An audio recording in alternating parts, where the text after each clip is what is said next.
Israeli ইহুদিরা মুসলমানদের উপরে বোমা মেরে শহীদ করাচ্ছে।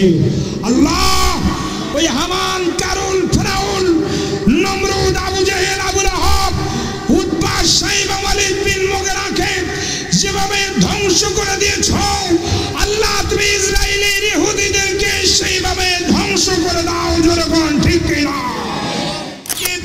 আজকের এই ফকরাবাদের মাহফিল থেকে বিশ্বের মানচিত্রে আমরা জানিয়ে দিতে চাই, তোমরা এখনো পড়ো নাই, কোরআন পড়ে দেখো, কোন জালেম পৃথিবীতে থাকতে পারে নাই।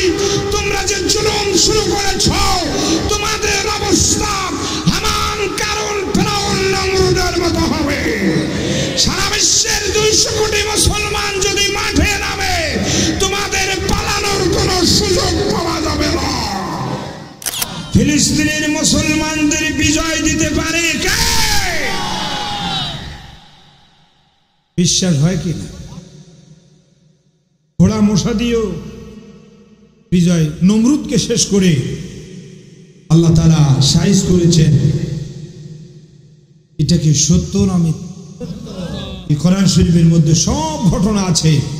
আমি আজকে হৃদয় অত্যন্ত হৃদয় বিদারক যে আমরা আজকে ভিডিও ফুটেজে দেখছি ফিলিস্তিনের মুসলমান ভাইয়েরা, যাদের সাথে আল্লাহর হাবিব বলেছেন গোটা বিশ্বের মুসলমান আমার কাছে একটি দেহ। তোমাদের একটা দেহের কোথাও আঘাত লাগলে যেমন তোমরা জ্বালা যন্ত্রণা অনুভব করো, গোটা বিশ্বের মুসলমান আমি নবীর কাছে একটি দেহ। 200-250 কোটি মুসলমানের কেউ যদি আঘাত প্রাপ্ত হয়, গোটা বিশ্বের মুসলমান যদি এক সুরে এক বাক্যের প্রতিবাদ করে মাঠে ঝাঁপিয়ে পড়ে, আল্লাহর আরশে আজিম খুশি হয়ে যায়। 7 অক্টোবর 2023 থেকে ওই ফিলিস্তিনের যুদ্ধ শুরু হলো। অদ্যবধি পর্যন্ত 50,000-এর বেশি, 17,000 শিশু সহ নারী পুরুষ প্রায় 50,000-এর বেশি শহীদ হয়েছে। এখন আল্লাহ তারা ইসরায়েলি ইহুদিরা মুসলমানদের উপরে বোমা মেরে শহীদ করাচ্ছে। আল্লাহ ওই হামান, কারুন, ফিরাউন, নমরুদ, আবু জেহেল, আবু লাহাব, উতবা, শাইবা, ওয়ালিদ বিন মুগিরাকে যেভাবে ধ্বংস করে দিয়েছ, আল্লাহ তুমি ইসরায়েলের ইহুদিদেরকে সেইভাবে ধ্বংস করে দাও। জনগণ ঠিক কিনা?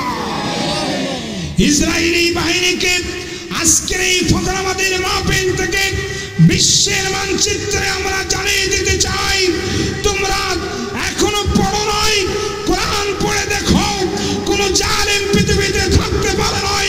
তোমরা যে জুলুম শুরু করেছ, তোমাদের অবস্থা হামান, কারুন, ফিরাউন, নমরুদের মতো হবে। সারা বিশ্বের 200 কোটি মুসলমান যদি মাঠে নামে, তোমাদের পালানোর কোনো সুযোগ পাওয়া যাবে না। কতক্ষণ ঠিক কিনা? আল্লাহ আমাদের সবাইকে ঐক্যবদ্ধ হয়ে দামের কাজ করার তৌফিক দান করুন।